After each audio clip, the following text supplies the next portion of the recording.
Assalamualaikum warahmatullahi wabarakatuh. Selamat pagi semuanya. Perkenalkan, nama saya Firmansyah. Saya ketua kelompok dari kelompok 5. Saya dan teman-teman saya akan membawakan materi tentang demokrasi Pancasila pada masa Orde Baru. Ada 3 poin yang kami bawakan pada pagi hari ini, yaitu sistem pemilu dan kepercayaan masa pemerintahan Orde Baru, yang kedua implementasi teori politika di masa Orde Baru, dan yang terakhir pembentukan ICMI.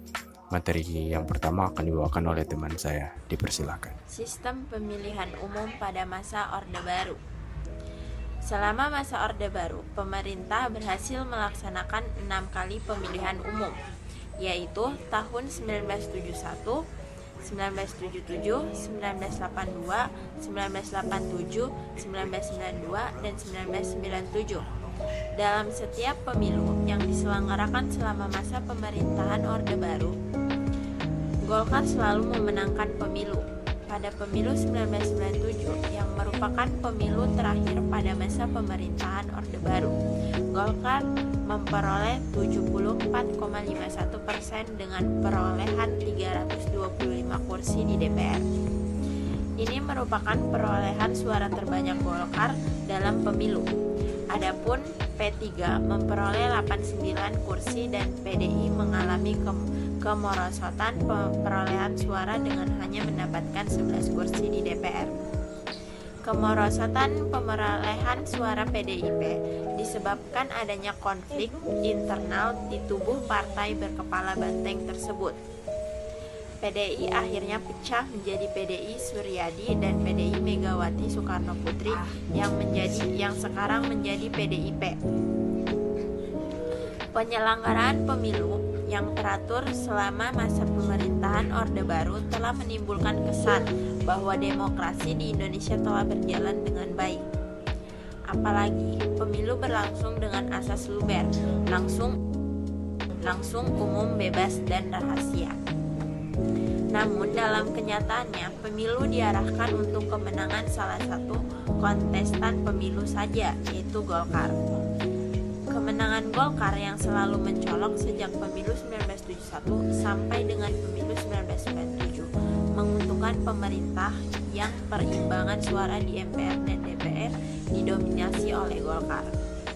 Keadaan ini telah memungkinkan Soeharto menjadi Presiden Republik Indonesia selama 6 periode, karena pada masa Orde Baru Presiden dipilih oleh anggota MPR. Selain itu, setiap pertanggungjawaban, rancangan undang-undang, dan usulan lainnya dari pemerintah selalu mendapatkan persetujuan MPR dan DPR tanpa catatan. Assalamualaikum warahmatullahi wabarakatuh. Saya akan menjelaskan mengenai sistem kepartaian pada masa Orde Baru. Pertama, A. Depolitisasi partai. Depolitisasi partai adalah upaya untuk menghilangkan atau menghapuskan kegiatan politik. Atas dasar TAP MPRS nomor 9 tahun 1966 untuk stabilitas politik dan keamanan. Pemerintahan pada Orde Baru berusaha untuk menghilangkan partai politik dengan ideologi kiri seperti sosialis dan komunisme di Indonesia. B. Penyederhanaan partai. Pada tahun 1973, setelah dilaksanakan pemilu pertama pada masa Orde Baru, pemerintah melakukan penyederhanaan dan penggabungan atau fusi untuk partai-partai menjadi 3 kekuatan sosial politik. Penggabungan partai tersebut tidak berdasarkan pada kesamaan ideologi, melainkan pada kesamaan program. Dan 3 kekuasaan atau kekuatan sosial politik itu adalah PPP, Partai Persatuan Pembangunan, Partai Demokrasi Indonesia atau PDI, dan terakhir Golongan Karya atau Golkar. C. Politik masa mengambang. Politik masa mengambang ini adalah politik atau konsep politik untuk meminimalisir perkembangan dan dinamika partai politik dengan menerapkan konsep masa mengambang. Dalam konsep ini, partai politik tidak diperbolehkan untuk memiliki cabang atau ranting lebih rendah dari level kecamatan. Tetapi di sisi lain dibentuk golongan karya. Golongan karya atau Golkar yang merupakan organisasi yang mewadahi massa mengembang, pegawai negeri, dan juga angkatan bersenjata. Golkar sebagai sebuah organisasi diperbolehkan untuk mengikuti pemilu serta diperbolehkan untuk memiliki jaringan hingga level desa melalui aparat birokrasi dan juga militer. Tujuan dari beberapa hal sebelumnya yaitu penyederhanaan partai-partai politik ini dilakukan pemerintahan Orde Baru dalam upaya menciptakan stabilitas negara, kehidupan berbangsa dan bernegara. Pengalaman sejarah sebelumnya mengajarkan memberikan pelajaran bahwa perpecahan yang terjadi pada masa Orde Lama dikarenakan perbedaan ideologi politik, ketidaksegeragaman, persepsi, serta pemahaman Pancasila sebagai hukum tertinggi di Indonesia. Dan beberapa indikatornya untuk memberikan penjelasan lebih lanjut mengenai sistem kepartaian pada masa Orde Baru yaitu Tri Tuntutan Rakyat atau Tritura, Surat 11 Maret atau Super Semar, dan terakhir tahap. Bismillahirrahmanirrahim. Assalamualaikum warahmatullahi wabarakatuh. Saya Muhammad Ihsan akan membawakan materi tentang demokrasi Pancasila dalam Orde Baru. Implementasi Tres Politika di masa Orde Baru. Tres Politika adalah konsep politik yang berarti pemisahan. Pada intinya, Tres Politika merupakan sebuah ide untuk memisahkan pemerintah menjadi 3 bagian, yaitu bagian legislatif, pembuat undang-undang, eksekutif, pelaksanaan undang-undang, dan yudikatif, pengawas pelaksanaan undang-undang. Konsep Tres Politika pertama kali dicetuskan oleh seorang filsuf Inggris bernama John Locke, yang kemudian dikembangkan oleh seorang sarjana Perancis bernama Montesquieu. Berbagai negara yang menganut sistem demokrasi termasuk Indonesia saat ini juga menggunakan konsep tersebut dalam sistem pemerintahan agar tidak terjadi penyalahgunaan kekuasaan oleh penguasa atau pemerintah. Dengan kata lain, Tres Politika adalah sebuah ide bahwa sebuah pemerintah yang berdaulat harus dipisahkan antara 2 atau lebih. Ide bahwa sebuah pemerintah berdaulat harus dipisahkan antara 2 atau lebih saya jelaskan oleh kesatuan kuat yang bebas mencegah satu orang atau suatu kelompok mendapatkan kuasa yang terlalu banyak. Sekian, Assalamualaikum warahmatullahi wabarakatuh.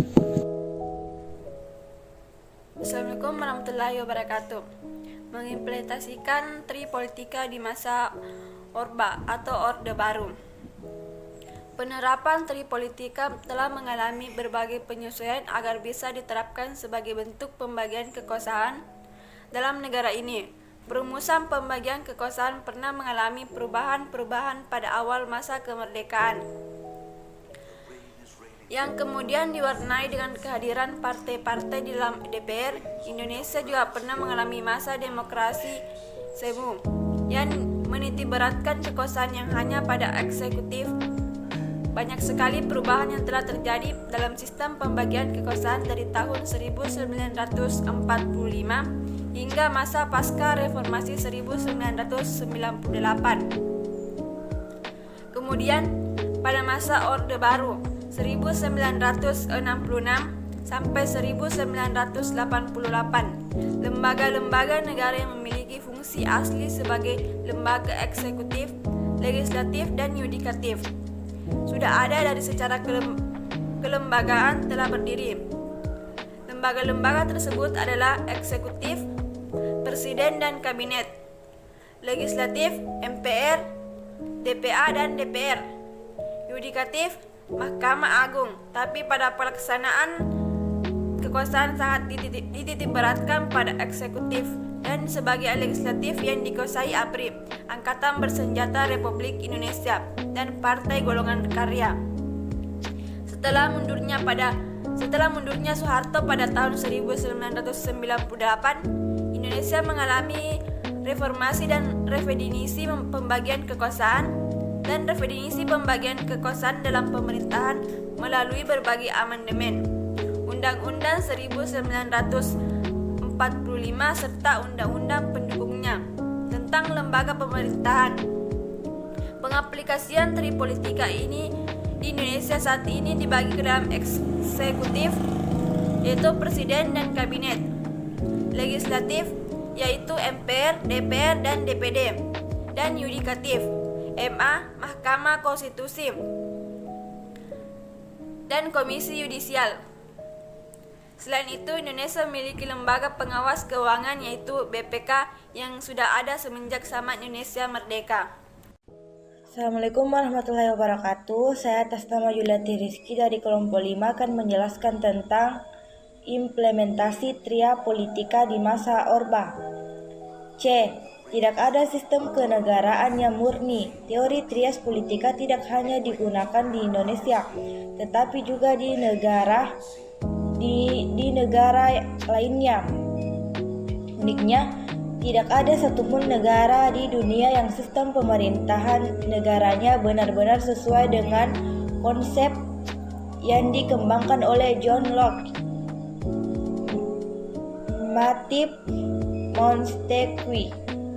Libanon merupakan negara yang menganut sistem parlementer, tetapi ternyata menyerahkan kekuasaan tertentu kepada presiden, yakni kekuasaan di bidang pertahanan dan intelijen, sehingga tidak semua masalah pemerintah ditanggung oleh Perdana Menteri. Jordania juga menganut sistem parlementer, tetapi yang sangat menentukan jabatan Perdana Menteri adalah raja, bukan parlemen di dunia. Di Suriah tersedia 250 kursi dalam pemilu, tapi yang diperebutkan hanya 70 kursi karena nama wakil rakyat untuk 180 kursi sudah ditentukan pemerintah dari partai yang berkuasa. Terima kasih. Baiklah, Assalamualaikum warahmatullahi wabarakatuh. Perkenalkan, nama saya Adi Muhammad Rizky Hakim dari kelas 1. Saya akan menjelaskan awal pembentukan ISMI atau biasa disebut Ikatan Cendekiawan Muslim Indonesia. ISMI ini dibentuk pada tanggal 7 Desember 1990 di sebuah pertemuan kaum cendekiawan Muslim di Kota Malang pada tanggal 6 sampai 8 Desember 1990. Dan pembentukan ISMI ini seiring dengan pada saat itu semangat kebangkitan Islam di belahan dunia timur, ditandai dengan tampilnya Islam sebagai ideologi peradaban dunia dan kekuatan alternatif bagi perkembangan peradaban dunia. Bagi Barat, kebangkitan Islam ini menjadi masalah yang serius karena itu berarti hegemoni mereka terancam. Dan pembentukan ISMI ini ditandai dengan berakhirnya perang dingin dan konflik ideologi.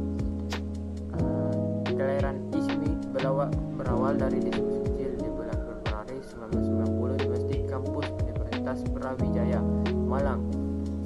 Sekelompok mahasiswa merasa prihatin dengan kondisi umat Islam, terutama karena berserakannya keadaan cendekiawan Muslim, sehingga menimbulkan polarisasi kepemimpinan di kalangan umat Islam.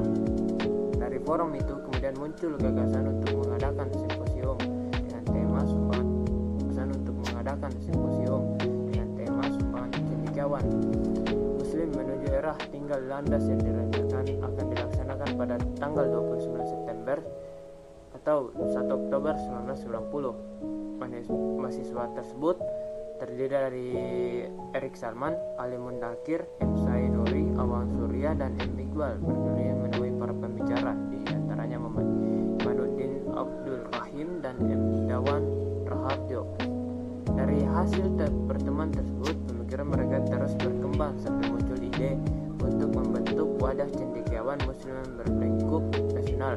Kemudian para mahasiswa tersebut dengan diantar Manuddin Abdul Rahman, M. Dawan Raharjo, dan Syarif Anwar menghadap Menristek Prof. Baharudin Yusuf Habibie atau biasa disebut PJ Habibie, dan meminta dia untuk memimpin wadah cendekiawan Muslim dari lingkup nasional. Waktu itu PJ Habibie menjawab, sebagai pribadi dia bersedia, tetapi sebagai menteri harus meminta izin dari Presiden Soeharto. Dia juga meminta agar pencalonannya dinyatakan secara resmi melalui surat dan diperkuat dengan dukungan secara tertulis dari kalangan cendekiawan Muslim. Sebanyak 49 orang cendekiawan Muslim menyetujui pencalonan B.J. Habibie untuk memimpin wadah cendekiawan Muslim tersebut.